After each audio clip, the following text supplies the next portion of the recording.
उपवासाचे नेहमीचे तेच पदार्थ खाऊन जर कंटाळा आला असेल तर झटपट होणारे हे फराळी पॅटीस नक्की करून बघा। मऊ लुसलुशीत पौष्टिक असे हे फराळी पॅटीस बनवण्याची सोपी आणि झटपट रेसिपी आज मी तुम्हाला दाखवणार आहे। हे पॅटीस बनवण्यासाठी साहित्य काय काय लागतं ते एकदा बघून घ्या। यासाठी मी अर्धा किलो बटाटे उकडून घेतलेले आहेत। हे सर्व बटाटे बारीक किसणीने किसून घ्यायचे।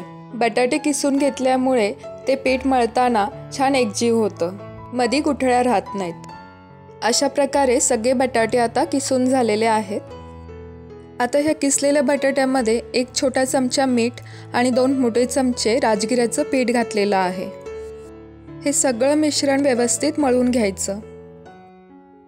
बटाटा आपण किसणीवरती बारीक किसून घेतल्यामुळे हे पीठ छान मळलं जातं।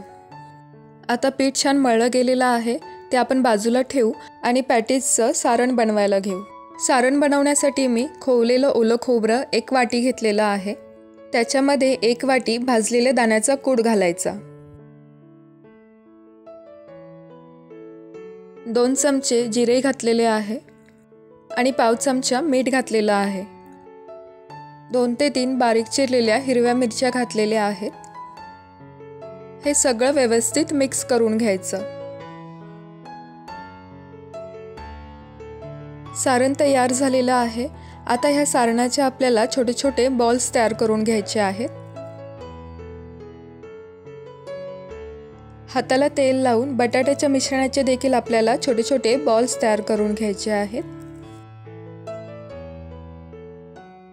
अशा प्रकारे ह्या बटाट्याच्या मिश्रणाचे देखील सगळे बॉल्स तयार करून घेतलेले आहेत। आता ह्या बॉलचे आपल्याला हाताने प्रेस करून वाटी तयार करून घ्यायची आहे। ह्या वाटीच्या मध्यभागी मगाशी तयार करून घेतलेले सारणाचे बॉल्स टाकायचे आहेत। वाटी बंद करून घ्यायची आणि पॅटीसचा आकार द्यायचा। अशा पद्धतीने उरलेले सगळे पॅटीस मी आता बनवून घेणार आहे। हे तयार केलेलं पॅटीस राजगिऱ्याच्या पिठामध्ये बुडवून घ्यायचं। राजगिऱ्याच्या पिठाने चारी बाजूनी कोट करून घ्यायचं, म्हणजे हे पॅटीस बाहेरून छान कुरकुरीत होतात। तेल गरम करून घेतलेलं आहे। लो टू मीडियम फ्लेमवरती हे पॅटीस तळून घ्यायचे आहेत। बाहेरून कुरकुरीत आणि आतून मऊ लुसलुशीत असे हे पॅटीस तयार होतात। हे पॅटीस तुम्ही फक्त उपवासाच्या दिवशी नाही तर इतर दिवशी सुद्धा खाण्यासाठी बनवू शकता। हे पॅटीस गरम तेलामध्ये खरपूस रंग येईपर्यंत तळून घ्यायचे। आपले गरमागरम फराळी पॅटीस खाण्यासाठी तयार झालेले आहेत। हे फराळी पॅटीस तुम्ही दही किंवा उपवासाच्या हिरव्या चटणीसोबत सुद्धा खाण्यासाठी सर्व करू शकता। झटपट तयार होणारी ही फराळी पॅटीसची सोपी रेसिपी तुम्हाला आवडली असेल तर व्हिडिओला नक्की लाईक करा, शेअर करा आणि नवीन असाल तर चॅनलला सबस्क्राईब करा।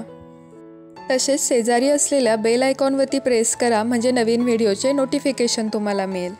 व्हिडिओ बघितल्याबद्दल धन्यवाद।